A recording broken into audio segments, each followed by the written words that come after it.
નમસ્કાર મિત્રો, હું છું શૈલેષ દરજી, આપનો મિત્ર. મારી યુટ્યુબ ચેનલ ઉપર આપનું હાર્દિક સ્વાગત કરું છું. આજે આપ સૌ જેની આતુરતાથી રાહ જોઈ રહ્યા હતા તે સીબીએસઈ બોર્ડ દ્વારા દ્વિતીય ભાષા ગુજરાતી ધોરણ 10 નો અભ્યાસક્રમ. જી હા મિત્રો, 2023 અને 24માં સીબીએસઈ બોર્ડ શું કરવાનું છે કંઈ ખબર જ નહોતી. તો આજે હું એ વિડીયો લઈને આવ્યો છું કે સીબીએસઈ બોર્ડ દ્વારા દ્વિતીય ભાષા ગુજરાતીમાં પેપર પેટર્ન અને અભ્યાસક્રમ એ શું રહેશે. તો આ વિડીયો દ્વારા હું આપને જણાવવાનો છું. તો ખાસ દરેક વ્યક્તિ આ વિડીયો ખૂબ જ ધ્યાનથી અને શાંતિથી જોજો. કેમ કે આ વખતે સીબીએસઈ બોર્ડે એની પેપર પેટર્ન અને અભ્યાસક્રમ બંને બદલી કાઢ્યા છે. કેટલાક ચેપ્ટર એડ કર્યા છે તો કેટલાક કાઢી નાખ્યા છે. પેપર પેટર્નની અંદર પણ એમસીક્યુ જે 40 માર્ક્સના આવતા હતા એની જગ્યાએ 25 માર્ક્સ એટલે કે 25 માર્ક્સના કરી દીધા છે. તો ખાસ મિત્રો ખૂબ જ શાંતિથી આ વિડીયોને જુઓ અને આપની દરેક કોઈ પણ પ્રકારની ક્વેરી હોય તો મને કમેન્ટ બોક્સની અંદર જરૂરથી કહેજો, હું એ ક્વેરીનો જવાબ આપીશ.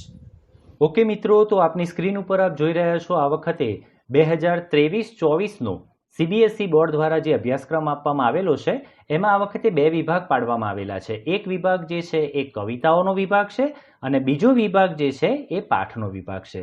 તો આવો કયા કયા પાઠ અને કવિતાઓ આવવાના છે એ હવે જોઈએ. તો સૌપ્રથમ કવિતાઓની વાત કરીએ તો કાવ્ય 1 એ મોરલી મીરાબાઈનું પદ આવવાનું છે. ત્યાર પછી કાવ્ય 4 જીવન અંજલિ થાજો કરસનદાસ માણેક એમની પ્રાર્થના છે સુંદર મજાની. ત્યાર પછી કાવ્ય 7 જીવમાં જીવ આવ્યો એ હરિકૃષ્ણ પાઠકનું એક સોનેટ છે. ત્યાર પછી કાવ્ય 9 છે કે નિરંજન ભગત દ્વારા લખાયેલું ઉર્મી કાવ્ય છે. ત્યાર પછી કાવ્ય 11 અછાંદસ કાવ્ય છે પન્ના નાયક દ્વારા લખાયેલું. કાવ્ય 15 તે બેસે અહીં સુંદર મજાની સ્નેહી પરમારની ગઝલ છે. કાવ્ય 18 એ લઘુ કાવ્યો છે જેની અંદર આપણે સાહિત્યના 3 સ્વરૂપો એ જોવાના છે, દુહા, મુક્તક અને હાઇકુ.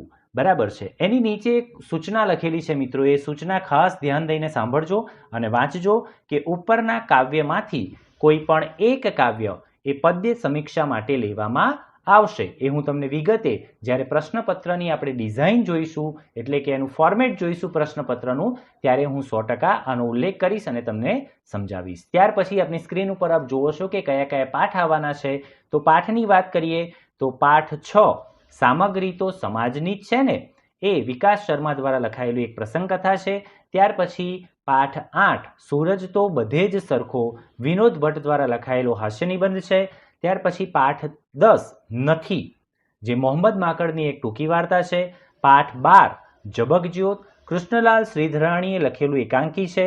પાઠ 14 જેઠીબાઈ જે દુલેરાય કારાણીની લોકકથા છે. પાઠ 16 છે પ્રાણનો મિત્ર જે રવિન્દ્રનાથ ટાગોરે લખેલી બંગાળી ભાષાની વાર્તા છે, એને ગુજરાતીમાં અનુવાદિત કરેલી છે પ્રસાદ બ્રહ્મભટ્ટે. અને ત્યારબાદ પાઠ 17 છે ટિફિન જે પ્રેમજી પટેલની લઘુકથા છે. તો આટલા પાઠ એટલે કે 7 પાઠ અને 7 કવિતાઓ એ આપના અભ્યાસક્રમમાં છે. એની સાથે સાથે પૂરક વાંચનમાં આ વખતે 2 પાઠ રાખવામાં આવેલા છે.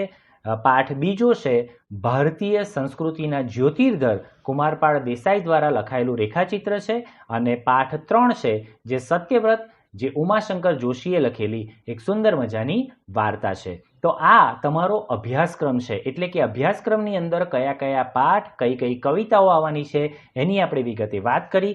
તો આવો હવે જોઈએ કે આ પ્રશ્નપત્ર જે છે જે બોર્ડ દ્વારા મોકલવામાં આવનારું પ્રશ્નપત્ર 80 માર્ક્સનું આવશે એ કયા ફોર્મેટમાં આવશે એટલે કે કેવી રીતના કયા પ્રશ્નો એની અંદર પૂછવામાં આવશે જેથી કરીને આપણે વધારે સારી તૈયારી કરી શકીએ. તો આપની સ્ક્રીન ઉપર આપ જોઈ શકો છો પ્રશ્નપત્રને પણ આ વખતે પાર્ટ એ અને પાર્ટ બી એમ 2 વિભાગમાં વહેંચવામાં આવેલું છે. તો ચાલો પાર્ટ એમાં કયા કયા પ્રશ્નો આવવાના છે અને કેવી રીતના પ્રશ્નો આવવાના છે એ જોઈએ. આપની સ્ક્રીન ઉપર આપ જોઈ શકો છો. તો પાર્ટ એમાં રીડિંગ છે એ 10 માર્ક્સનું આ વખતે પૂછાશે એટલે કે question from unseen pros passage અને બીજો છે question from unseen pros passage. એટલે કે ગયા વર્ષ સુધી એક કવિતા પણ પૂછવામાં આવતી હતી પરંતુ આ વર્ષથી 2 ગદ્યના પેરેગ્રાફ એટલે કે ફકરા એ જ પૂછવામાં આવશે અને એમાંથી જ પ્રશ્નોના જવાબ તમારે શોધીને લખવાના રહેશે. કેવી ટાઈપના પ્રશ્નો આવશે તો એમાંથી એક પેરેગ્રાફ જે છે એ MCQ બેઝ એના ક્વેશ્ચન આન્સર્સ હશે 5 માર્ક્સનો અને બીજો જે પેરેગ્રાફ છે એમાં તમારે એના આ જવાબ એ પેરેગ્રાફમાંથી શોધીને લખવાના છે, એ પણ 5 માર્ક્સનો છે. એ રીતે રીડિંગ જે છે એ ટોટલ 10 માર્ક્સનું છે.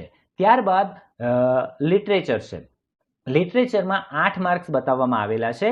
એ 8 માર્ક્સ કઈ રીતના છે તો એમાં પોએમ અને પ્રોઝ એટલે કે કવિતા અને પાઠ એમાંથી ક્વેશ્ચન આન્સર્સ પૂછવામાં આવશે, પણ કેવી રીતે તો MCQ ટાઈપ આવશે અને વેરી શોર્ટ આન્સર એટલે કે એક વાક્યની અંદર જવાબ લખી શકો એવા આવશે. બંને 4 માર્ક્સના આવશે. 4 માર્ક્સના MCQ આવશે અને 4 માર્ક્સ એક વાક્યમાં જવાબ લખો એ રીતના આવશે. તો એ રીતે 8 માર્ક ડિવાઈડ કરેલા છે ને એમાં પણ તમને ઓપ્શન આપવામાં આવશે. ત્યાં બાજુમાં લખેલું છે બ્રેકેટમાં MCQની સામે પણ કે 4 આઉટ ઓફ 6 અને વેરી શોર્ટ આન્સરની અંદર પણ 4 આઉટ ઓફ 6 એટલે કે 6 પ્રશ્નો આપેલા હશે. એમાંથી તમારે 4 પ્રશ્નોના જવાબ એ કમ્પલસરી ફરજિયાતપણે લખવાના રહેશે. ત્યારબાદ એપ્લાઇડ ગ્રામર એ 16 માર્ક્સનું છે મિત્રો, બરાબર, અને એ 16 માર્ક્સ જે છે એ MCQ બેઝ છે. એટલે કે 4 ઓપ્શન આપેલા હશે એટલે બહુવિકલ્પીય પ્રશ્નો છે. 4 ઓપ્શનમાંથી તમારે કોઈ એક વિકલ્પ પસંદ કરવાનો રહેશે. તો ગ્રામરમાં કઈ કઈ વસ્તુ આવશે તો idioms from the text book, બરાબર. ઇડિયમ્સ એટલે કે રૂઢિપ્રયોગ. રૂઢિપ્રયોગ એ તમારી ટેક્સ્ટબુકની અંદર જેટલા છે જે ચેપ્ટર પ્રમાણે અને બીજા પણ એ તમામ ટેક્સ્ટબુકમાંથી આ રૂઢિપ્રયોગો પૂછવામાં આવશે. એ પણ તમારે 4 લખવાના છે, કોઈ પણ 5માંથી 5 આપેલા હશે એમાંથી તમારે કોઈ 4 લખવાના છે. 4 માર્ક્સના એ છે. ત્યાર પછી બીજો ગ્રામરનો મુદ્દો છે give one word for many એટલે કે શબ્દ સમૂહ માટે એક શબ્દ. એ પણ 4 માર્ક્સના છે. 5 આપેલા હશે, 4 લખવાના છે. ત્યારબાદ do as direct synonyms and antonyms એટલે કે સમાનાર્થી શબ્દો અને વિરોધાર્થી શબ્દો એમાં પણ 5માંથી કોઈ પણ 4 લખવાના છે. અને સૌથી છેલ્લો મુદ્દો છે કરેક્ટ ધ સેન્ટેન્સીસ અને અનુગ અને નામ યોગી. તો વાક્ય શુદ્ધિ, વાક્યને સુધારવાના અને અનુગ અને નામ યોગી એ બંને થઈને પણ 4 માર્ક્સનો પ્રશ્ન છે.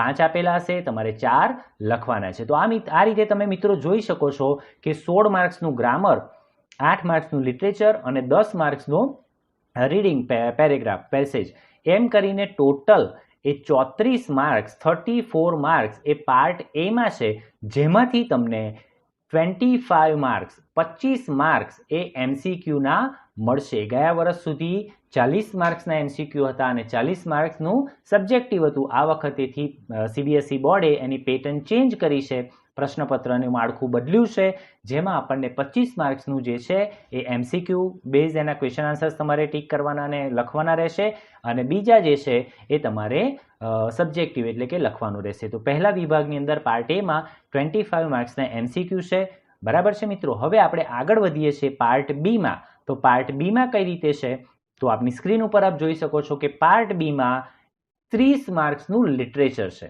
બરાબર. હવે એ લિટરેચર કઈ રીતે આવશે તો એમાં પણ 2 વિભાગ પાડેલા છે. એક પોએટ્રી એટલે કે કવિતાના પ્રશ્નોના જવાબ હશે અને બીજા જે હશે એ પ્રોઝ એટલે કે પાઠના પ્રશ્નોના જવાબ હશે. તો પોએટ્રીમાંથી જે આવશે એ છે poetry comprehension from the text. હવે યાદ કરો મિત્રો, મેં શરૂઆતમાં વાત કરી હતી તમને, જ્યારે કવિતાઓ તમને બતાવી કે આટલી કવિતાઓ તમારી ટેક્સ્ટબુકમાંથી આવવાની છે, બરાબર, એ અભ્યાસક્રમમાં છે.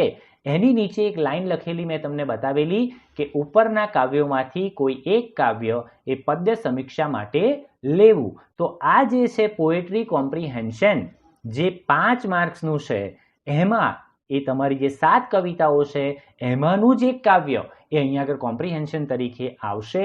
એટલે કે આખી કવિતા આપેલી હશે, એની નીચે પ્રશ્નો હશે અને એના જવાબ તમારે કવિતામાંથી શોધીને લખવાના છે. એમાં પણ 6 પ્રશ્નો હશે, તમારે કોઈ પણ 5 લખવાના છે. વેરી શોર્ટ આન્સર 5 માર્ક્સનો આ પ્રશ્ન છે. ત્યાર પછી બીજો પ્રશ્ન જે છે એ આન્સર ઇન 2-3 સેન્ટેન્સીસ એટલે કે 2-3 વાક્યોની અંદર કવિતામાંથી જ 2-3 વાક્યમાંથી પ્રશ્નોના જવાબ તમારે લખવાના છે, જે શોર્ટ આન્સર છે. 2 માર્ક્સનો એક પ્રશ્ન છે, એવા તમારે 2 લખવાના છે. એટલે ટોટલ 4 માર્ક્સનો આ પ્રશ્ન થયો. એમાં પણ તમને ઓપ્શન મળશે 2 આઉટ ઓફ 4 એટલે કે 4 પ્રશ્નો આપેલા હશે, એમાંથી કોઈ પણ 2 પ્રશ્નોના જવાબ એ તમારે લખવાના છે. અને ત્રીજો મુદ્દો છે answer in detail 1 out of 3 એટલે કે 3 પ્રશ્નો આપેલા હશે, એમાંથી કોઈ પણ એક પ્રશ્નનો જવાબ તમારે ડિટેલમાં એટલે કે સવિસ્તર લખવાનો રહેશે, જેનો પ્રકાર લોંગ આન્સર છે. એક પ્રશ્ન લખવાનો છે જેના 3 માર્ક્સ છે. આ રીતે જોઈએ તો 5 ને 4 9 અને 3 12 માર્ક્સનું જે છે એ કવિતામાંથી અહીંયા આગળ પૂછાશે. ત્યાર પછી એની નીચે પ્રોઝ આપેલું છે, જેમાં પ્રોઝ કોમ્પ્રિહેન્શન બરાબર, અને બ્લેકેટમાં લખ્યું છે ફ્રોમ પૂરક વાંચન, એટલે કે પૂરક વાંચનના 2 પાઠ આપણે જે વાત કરી હતી આગળ કે ભારતીય સંસ્કૃતિના જ્યોતિર્ધર અને સત્યવ્રત, એ 2 પાઠમાંથી કોઈ એકમાંથી એક પેરેગ્રાફ એ અહીંયા આગળ પૂછવામાં આવશે અને એમાંથી પ્રશ્નો પૂછવામાં આવશે. એ 6 માર્ક્સનું પૂરક વાંચનનો પ્રશ્ન છે. 7 પ્રશ્નો આપેલા હશે, એમાંથી તમારે 6 લખવાના રહેશે. એ 6 માર્ક્સનો છે વેરી શોર્ટ આન્સર, એટલે કે એક વાક્યના પ્રશ્નોના જવાબ રહેશે. ત્યાર પછી આન્સર ઇન 2-3 સેન્ટેન્સીસ, આ પાઠની વાત છે મિત્રો. તો જે પાઠ છે એમાંથી પણ 2-3 વાક્યના પ્રશ્નોના જવાબ પૂછાશે.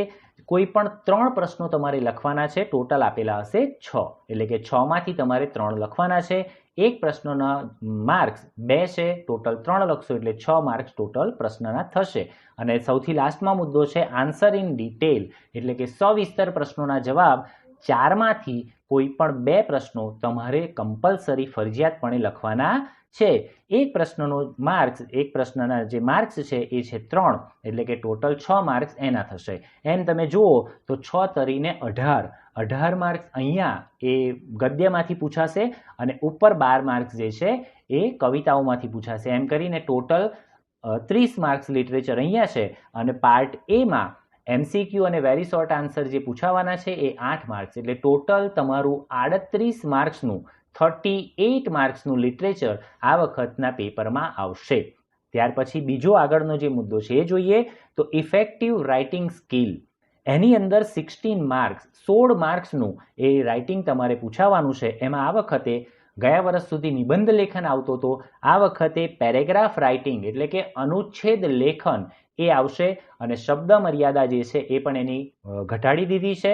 120 શબ્દોની અંદર એ તમારે અનુચ્છેદ લેખન કરવાનું રહેશે. એમાં પણ તમને ઓપ્શન આપવામાં આવશે, કોઈ પણ 2 આપેલા હશે, એમાંથી કોઈ પણ એક વિશે તમારે એ અનુચ્છેદ લેખન કરવાનું છે.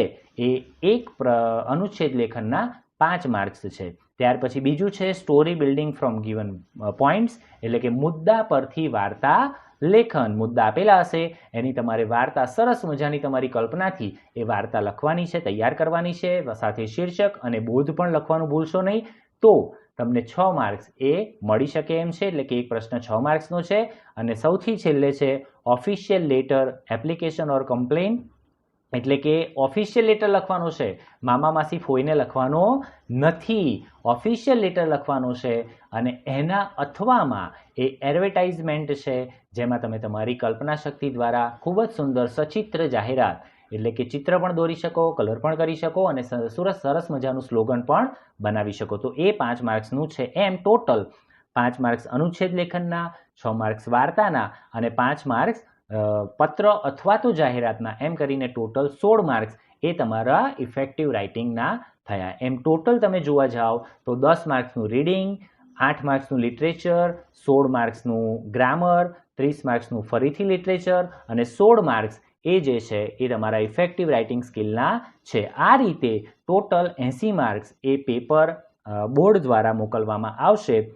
તો સરસ રીતે તમે આ સમજી લીધું હશે અને સમજીને પછી જ તૈયારી કરજો, જેથી કરીને આપ સારી રીતે માર્ક્સ લાવી શકો. ઓકે મિત્રો, તો આપે અભ્યાસક્રમ અને પેપર સ્ટાઇલને ખૂબ જ શાંતિથી અને સરળ રીતે સમજી ચૂક્યા છો એવી આશા રાખું છું. આ અભ્યાસક્રમને ખૂબ જ શાંતિથી 2 વાર જોઈ લેજો, જેથી કરીને આપણે કેવી રીતે તૈયારી કરવી, કારણ કે 2024માં પણ બોર્ડ આવશે જ અને બોર્ડની પરીક્ષા તમારે આપવાની છે. તો કેવી રીતે એની તૈયારી કરવી એ તમે ખૂબ જ સરસ રીતે કરી શકશો. મિત્રો, આપને કોઈ પણ આ અભ્યાસક્રમ બાબતે અથવા તો કોઈ પણ 10મા ધોરણના કોઈ પણ ચેપ્ટર બાબતે આપને જો ક્વેરી હોય તો મને કમેન્ટ બોક્સની અંદર જરૂરથી ક્વેરી લખજો. હું એનો જવાબ આપવાનો 100% પ્રયત્ન કરીશ. તો ચાલો મિત્રો, ઓલ ધ બેસ્ટ, આવજો.